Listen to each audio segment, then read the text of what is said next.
The year was 5284. Earth had not known war in 3,000 years. Not one bomb had fallen. Not one soldier had fired a gun. Cities floated above oceans. Forests grew through skyscrapers. Children learned history not as battles, but as lessons in what humanity once got wrong and how they fixed it. Peace wasn't just a dream. It was real. And it was quiet. Then, on a calm Tuesday morning, everything changed. Deep in space, near the edge of the solar system, something appeared. Not a comet. Not a ship from Mars or Titan. This was different. Huge. Dark. Silent. It sent a message. Not through radio. Not through light. It carved the words into every screen on Earth. Phones, walls, skyboards, even old museum displays. The letters burned red. You have 24 hours. Surrender your world. Or we erase you. No name. No face. Just those words. Over and over. Panic hit the colonies first. On Luna, people ran for shelters that hadn't been opened in centuries. On Europa, scientists locked their labs and whispered prayers. But on Earth, something strange happened. People didn't scream. They didn't cry. They looked at each other, and many of them smiled. In Geneva, inside the Global Peace Council, a building made of glass and sunlight, 12 leaders sat in silence. No guards. No weapons. Just 12 humans who had spent their lives keeping peace. One of them, an old woman named Dr. Elira Voss, stood up. Her hair was white. Her hands shook a little. But her voice was steady. They think we forgot, she said. After all this time, they think we became soft. She walked to a wall covered in vines. Behind the leaves was a panel no one had touched in 3,000 years. She pressed her palm against it. A soft hum filled the room. Lights flickered, not from fear but from waking up. Underground, deep beneath mountains and oceans, machines that had slept since the last war began to breathe again. Dust fell from metal arms. Old engines warmed. Data streams lit up dark tunnels. No one had destroyed the old systems. They'd just hidden them. Like putting a lion to sleep, not killing it. Back in space, the alien fleet grew larger. Thousands of ships. Sharp like knives. Cold like ice. Their commanders watched Earth on their screens, waiting for chaos. But Earth showed them calm streets. Children walking to school. Farmers tending glowing crops. Artists painting murals of stars. One alien officer frowned. Why aren't they afraid? His captain laughed. Because they don't know what's coming. But he was wrong. On a small island in the Pacific, a fisherman named Kale turned off his net drones and looked up at the sky. He didn't see monsters. He saw a test. They woke the wrong species, he whispered. In orbit, a single satellite, old, rusty, forgotten, turned its lens toward the alien fleet. It didn't attack. Just watched. And recorded. And remembered. Down in Cairo, a young girl named Mira asked her grandmother, "Are we going to die?" Her grandmother held her hand. "No, child. We're going to remind them who we are." That night, cities didn't go dark. They shone brighter. Music played in the streets.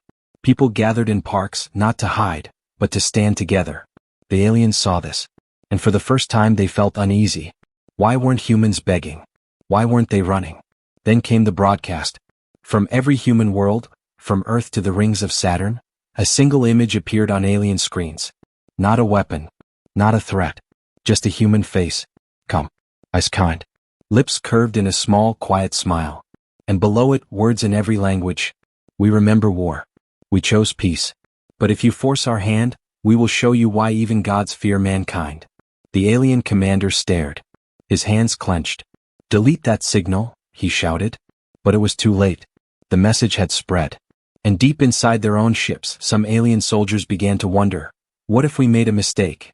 Back on Earth, Dr. Voss stood on a balcony watching the stars. A young aide ran to her, breathless. "What do we do now?" he asked. She didn't look at him. She kept staring at the sky. "We wait," she said softly. "And when the time comes, we protect everyone. Even them." Below her in the city, a bell rang, not for alarm but for remembrance. The bell of unity, silent for 3,000 years, tolled once. And far beneath the ground, in vaults older than nations, lights turned green. Systems online. Shields charging. Weapons ready, but not yet drawn. Humanity wasn't panicking. They were preparing. Not for revenge. For balance. The clock ticked. 23 hours left. And somewhere in the heart of the alien fleet, a single thought grew like a cold seed. What have we done? Deep beneath the Swiss Alps, where snow never melted and time moved slow, a door opened for the first time in 3,000 years. It wasn't loud. No explosion. Just a soft hiss of air, like a long-held breath finally released. Inside, dust floated in beams of pale blue light. Rows of machines stood still, tall, dark, covered in symbols no one had read in centuries. But now they glowed. One by one red lights turned green. Across Earth the same thing happened. Under the Sahara, in vaults carved into dead volcanoes. Beneath the Pacific, inside domes sealed before oceans rose. Even on the moon, in silent tunnels behind crater walls, systems woke up. They weren't weapons. Not yet. They were memories. Humanity's memory of war. In Geneva, Dr. Elira Voss walked into a room no map showed. The walls were lined with old screens, cracked but working. A voice, calm, female, ancient, spoke from the ceiling. "Welcome back, Guardian." She touched a console. Status. All defense networks online. Orbital docks reactivating. Fleet protocols restored. She nodded. No joy. No fear. Just duty. Outside the world still looked peaceful. But underneath, Earth was changing. On Luna, an old man named Rennick, once the youngest engineer in the Mars terraforming project, was pulled from his garden by a message only veterans could receive. He hadn't worn a uniform since he was 30. Now he was 92. His hands trembled as he put on his old badge. But his eyes? Sharp as steel. "They called us," he told his granddaughter. "Time to go to work." She hugged him tight. "Will you be safe?" He smiled. "Safer than the ones who came knocking." Back on Earth, young pilots, barely 20, were led into rooms filled with simulators older than their great-grandparents. The machines booted up with a hum that sounded almost alive. One girl, Lena, sat in a cockpit that hadn't moved in millennia. The seat adjusted to her shape. The screen lit up. "Welcome, pilot. Ready for duty?" She whispered, "Yes." No one trained them for war. But they'd grown up hearing stories, true stories, of how humans once fought not for land or power but to protect life itself. Now they would fly ships built by ghosts, guided by ghosts. High above, near Jupiter, something massive stirred. Hidden behind the gas giant's storms, a graveyard of ships floated in perfect silence. Hulls scarred. Names faded. These were the last warships of the old era, left there when peace began, not to rot but to wait. Now their engines flickered. Blue fire sparked along their sides. Solar panels unfolded like wings. And deep in their cores, AI minds that had dreamed for 3,000 years opened their eyes. They didn't speak. They didn't need to. They knew their purpose. Protect humanity. Preserve peace. If needed, end threats without hate. Meanwhile, the alien fleet moved closer. Their scouts scanned Earth again. Still no armies. Still no missiles launching. Still just cities full of calm people. "They're bluffing," said the alien commander. "No species gives up war and stays strong." But his second-in-command wasn't sure. "Then why do our sensors keep picking up energy pulses from places that shouldn't have power?" The commander laughed. "Old reactors. Failing grids. They're scared and their machines are breaking." He was wrong. Every pulse was a heartbeat. Every signal, a warning. In orbit, a tiny drone, no bigger than a bird, drifted past an alien scout ship. It didn't attack. Just watched. Recorded. Sent data back to Earth. Down below, children played in parks. But in hidden labs, scientists activated projects with names like Silent Shield and Star Cradle. They weren't building bombs. They were weaving space itself into armor. One scientist, watching a hologram of spacetime bending around Mars, muttered, "Let them come. We'll show them what peace can build." Back in Geneva, Dr. Voss received a report. All systems ready. All personnel in place. The final step? She pressed a button labeled Guardian Protocol, Phase 1. Across the solar system, lights blinked in a pattern only humans understood. A code. A promise. We are awake. That night, the aliens saw something strange. Earth's moon shifted. Just slightly. Like it took a step sideways. Their computers screamed warnings. Gravitational anomaly. Unknown force. But the humans? They just smiled again. Because they knew what was coming. Not war like the aliens knew it. Loud, angry, messy. This would be different. Clean. Fast. Final. And if possible, merciful. An old soldier on Mars, sitting alone in a greenhouse, looked up at the stars. He hadn't fired a shot in 80 years. But tonight he cleaned his old sidearm, not because he'd use it but because it reminded him of a truth. Peace isn't the absence of strength. It's the mastery of it. Far away, the alien fleet crossed the orbit of Saturn. 12 hours left. On Earth, no sirens. No panic. Just quiet streets, and millions of people looking up, not in fear but in pride. Because after 3,000 years, humanity wasn't broken by peace. They were forged by it. And now the sleepers were awake. The aliens didn't wait for the full 24 hours. At hour 18, their patience ran out. They needed to prove a point. Not to Earth, but to their own people. Show them that humans were weak. That this war would be easy. So they chose Mars. Not Earth. Not Luna. Mars, the red planet, quiet for centuries, now home to research stations and green domes full of scientists growing food for the outer colonies. From the heart of their fleet, the alien flagship fired a weapon no human had ever seen. A beam of twisted space and dark energy, hot enough to melt a moon. It shot across the solar system like lightning. "Watch," the alien commander said to his council. "This is what happens to those who smile at war." On Mars, alarms blared. Scientists ran. Children cried. But there was no time to escape. The beam would hit in seconds. Back on Earth, people watched on public screens. Hearts pounded.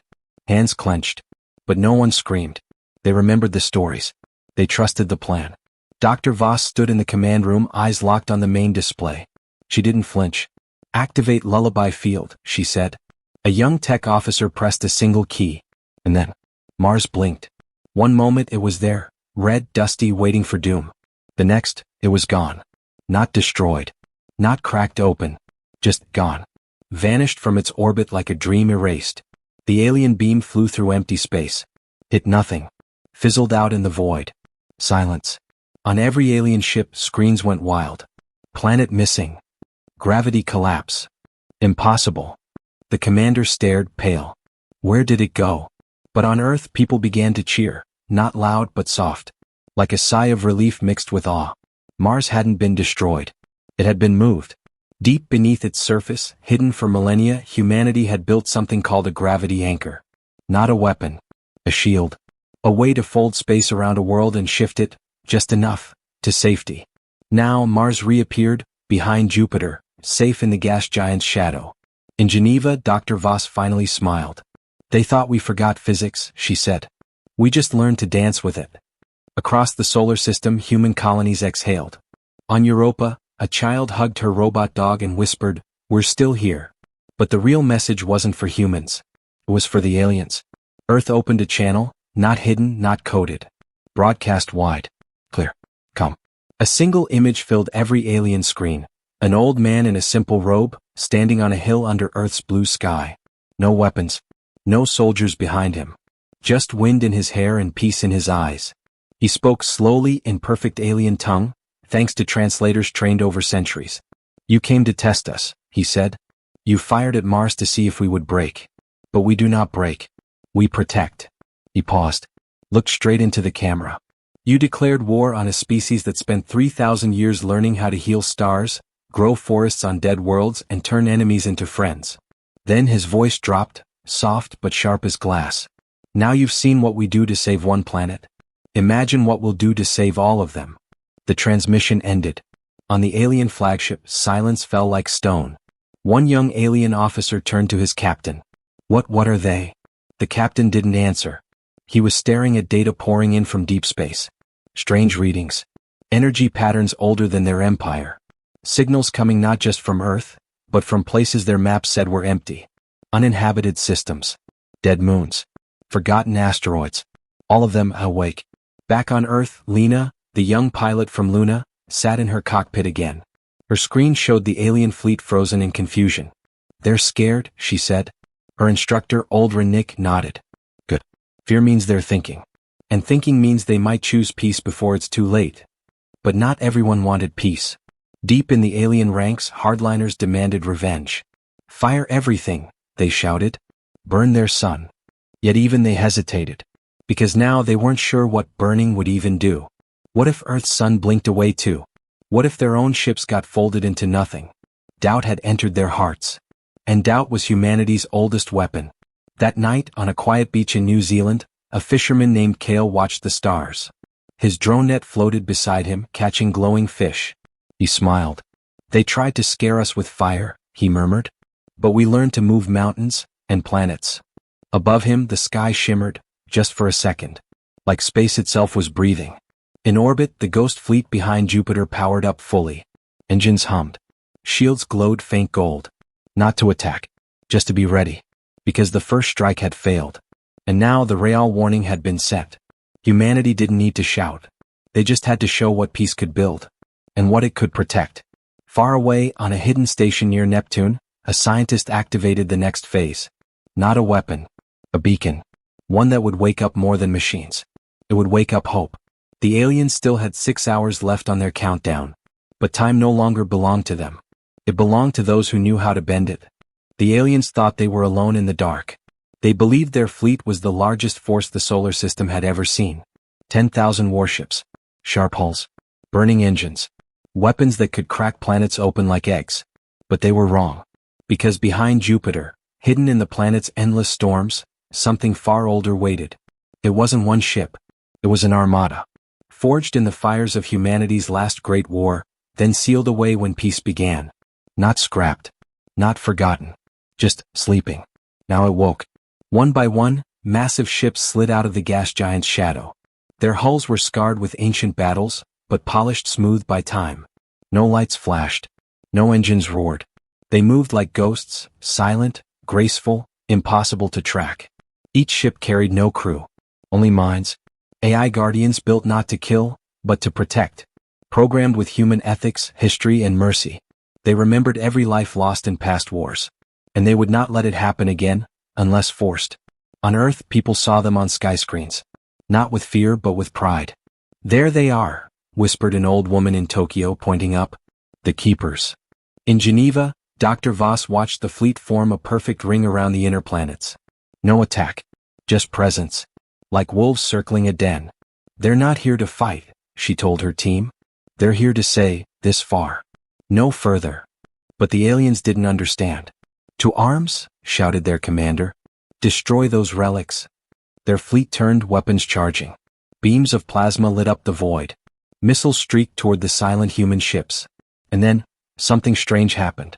The human ships didn't fire back. They didn't even dodge the old way. Instead, space around them bent. Missiles curved away like leaves in wind. Plasma beams twisted into spirals and vanished. The alien weapons hit nothing but empty folds of reality. How? Screamed an alien officer. A young human pilot, Lena, watched from her simulator on Luna. She grinned. They don't fly through space, she said. They fly around it.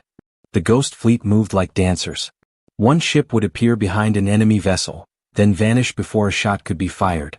Another would flicker above, below, inside the alien formation, never staying still long enough to be targeted. No explosions. No screams. Just quiet dominance. Then the humans made their first move. Not with guns.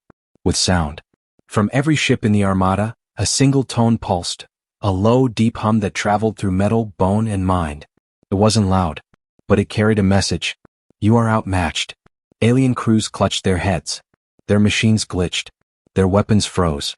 Back on the flagship, the commander stared at his screens in horror. His best fighters couldn't land a single hit. His sensors showed human ships in places physics said they couldn't be. They're not using engines, he realized. They're using space-time itself. His second-in-command whispered, we didn't come to fight a species. We came to fight gods. But they weren't gods. They were humans who never stopped learning. While the galaxy slept, Earth studied gravity, quantum fields, and the fabric of the universe. They didn't build bigger bombs. They built smarter shields. Faster jumps. Silent strikes. And now the aliens saw the truth. Humanity hadn't grown weak in peace. They'd grown wise. On Mars, now safely hidden behind Jupiter, scientists cheered as data poured in. They're not even trying to kill, one said. They're just showing us what's possible. Back on Earth, children drew pictures of the ghost ships in school. Teachers didn't call it war. They called it a lesson in balance. But the aliens' hardliners refused to believe. Fire the Annihilator, one general yelled. Burn their fleet from existence. Deep in their ship, a forbidden weapon powered up, a core that tore holes in reality itself. Dr. Voss felt it. Her console flashed red. They're going too far, she said. Time for Plan B. She pressed a button labeled Project Lullaby, Stage 2. Far away near Neptune, a small station released a signal, not to weapons but to stars. And across the galaxy, old human outposts began to stir. But that was for later. For now, the Ghost Fleet did something new. One ship, the largest, named Odyssey, moved forward. Alone. It stopped right in front of the alien flagship. No weapons raised. Just a single light blinking on its bow.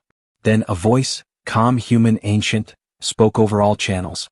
You declared war on children who play in gardens. On farmers who grow food on dead worlds. On scientists who heal broken planets. Now you face their ancestors. Choose wisely. The alien commander stood frozen. His hand hovered over the annihilator trigger. Behind him, his own soldiers looked afraid. Some lowered their weapons. He looked at the human ship. So quiet. So sure. And for the first time he wondered, what if we lose everything? Outside, the Ghost Fleet waited.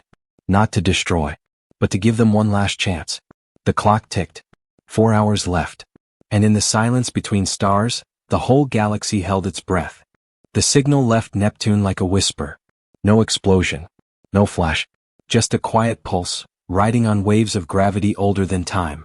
It traveled faster than light, not by breaking rules but by bending them gently like a hand guiding a river. And across the galaxy things began to wake up. Not ships. Not soldiers. Worlds. On a dusty planet orbiting a dying red star, buried under sand for 2,000 years, a stone door opened. Inside, machines hummed to life. Green lights blinked in the dark.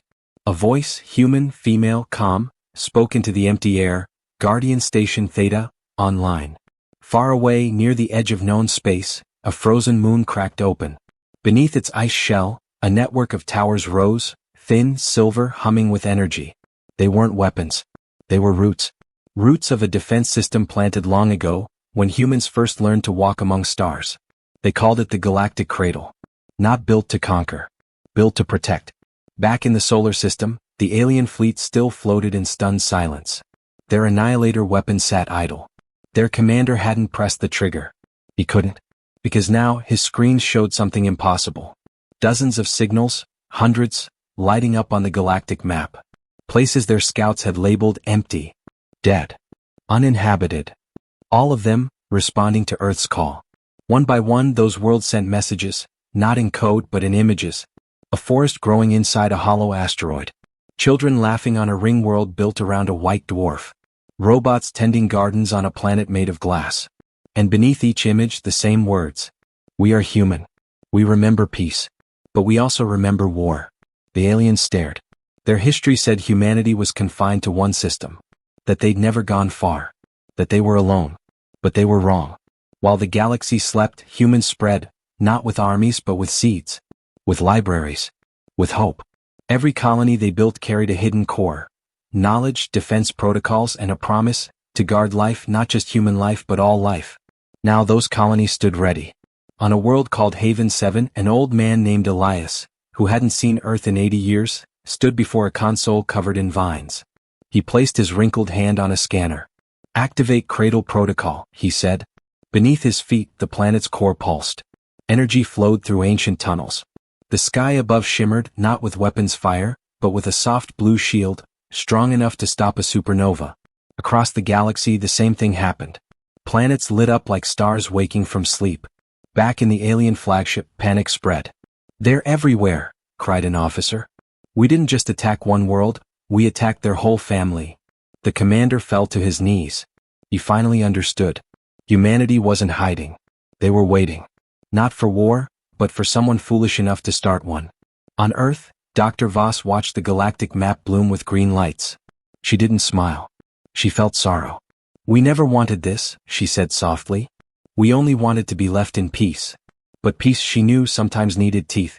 In Geneva, a new broadcast went out, not just to the aliens but to every species listening in the dark. A child's voice spoke, clear and calm. My name is Mira. I'm 9 years old. I grow flowers that glow in the dark. My grandfather says war is a lesson we learned long ago. But if you hurt us, you won't just face Earth. You'll face everyone we've ever helped. And we don't forget our friends. Silence followed. Then something unexpected happened. From the edge of the alien fleet, a small ship broke formation. It flew toward the human lines, not firing, not hiding. Just coming. It carried rebels. Soldiers who refused to fight. They'd seen the truth. They'd heard the stories from Haven 7, from Glass World, from the forest moon of Kesser. They knew now, humanity wasn't the enemy. Fear was. Their leader, a young alien named Tarek, opened a channel. "We surrender," he said. "Not because we're weak, but because we see what you are. And we want to learn." Dr. Voss nodded. "Welcome," she said. "Peace starts with one choice." But the hardliners weren't done. Deep in the flagship, the old general locked the doors. "No mercy," he shouted. "We burn them all." He reached for the annihilator again. But this time something stopped him. Not a weapon. The song. From every human world, from Earth to Haven 7 to the glass moon, a single melody filled the void. Soft, set, beautiful. It wasn't meant to hurt. It was meant to remind. Of mothers singing to children.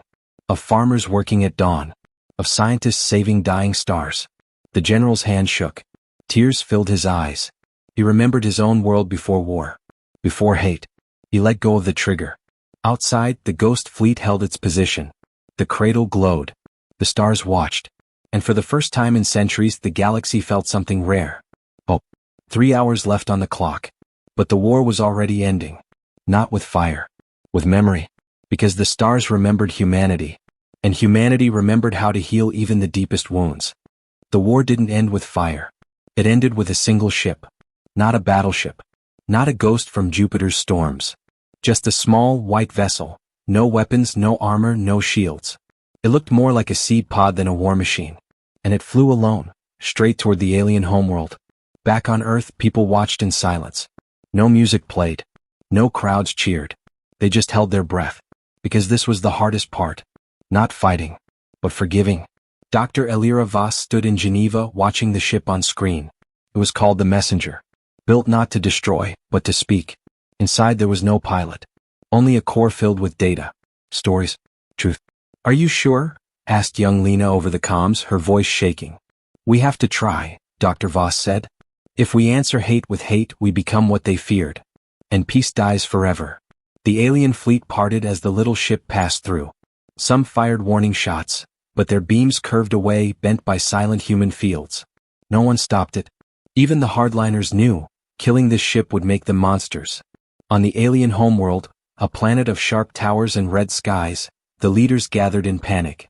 Their emperor, old and tired, sat on a throne of black stone. "They're attacking," his generals said. "No," whispered the emperor.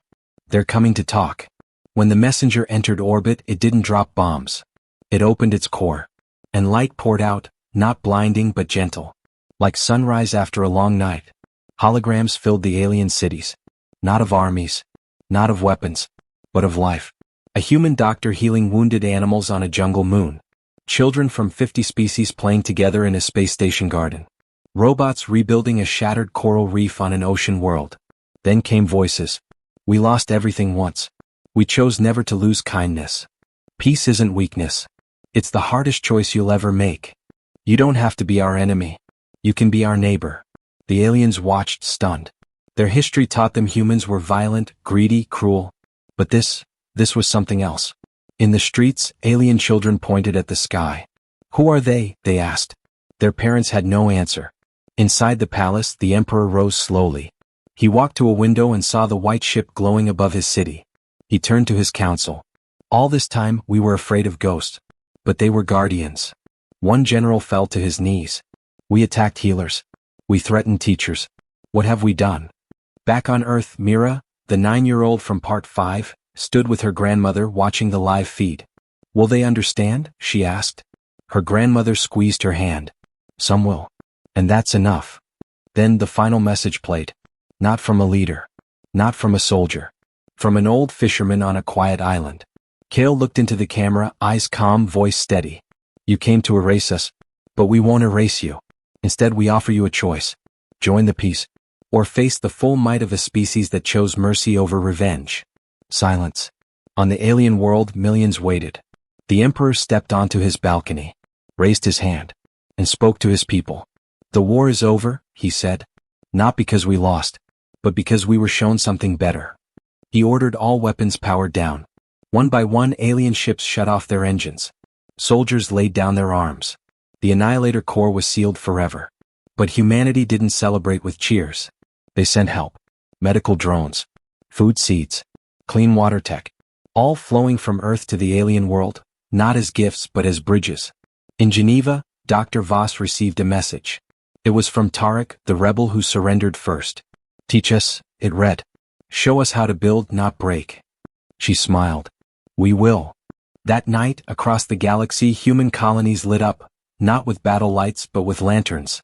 Floating orbs of soft gold, rising into the sky like promises. Even the ghost fleet behind Jupiter dimmed its weapons. Only its running lights stayed on, like stars watching over a new beginning. On Luna, old Rennick sat with his granddaughter, looking at the alien homeworld on a screen. They'll make mistakes, she said. Yes, he replied. But now they know someone will help them stand back up. And far away, in the white ship still orbiting the red planet, a final signal pulsed out, one last truth for the universe to hear. Strength isn't measured by how hard you hit. It's measured by how gently you can lift someone up, even after they tried to knock you down. 2 hours left on the old countdown. But no one cared about time anymore. Because the war was over. And peace had just begun again. The war was over. But the work had just begun. On the alien homeworld, once called Vexor, now renamed New Dawn by its own people, human ships landed not with troops but with teachers. No boots on the ground. Just hands offering seeds, tools, and data slates filled with lessons on clean energy, soil healing, and how to build cities that breathe with nature. In the capital, where black towers once stabbed the sky, children from both species planted trees together. Their fingers muddy, their laughter mixing alien chirps with human giggles. An old human engineer named Rennick showed young aliens how to fix water purifiers, not with force but with patience. Machines break, he said. So do hearts. But both can be mended. Back on Earth, life returned to calm, but not silence. The bell of unity rang every morning now, not for war but for remembrance. In schools, children learned a new lesson. Strength is protecting others, even those who hurt you. Dr. Elira Voss walked through Geneva's gardens, her white hair catching the sun.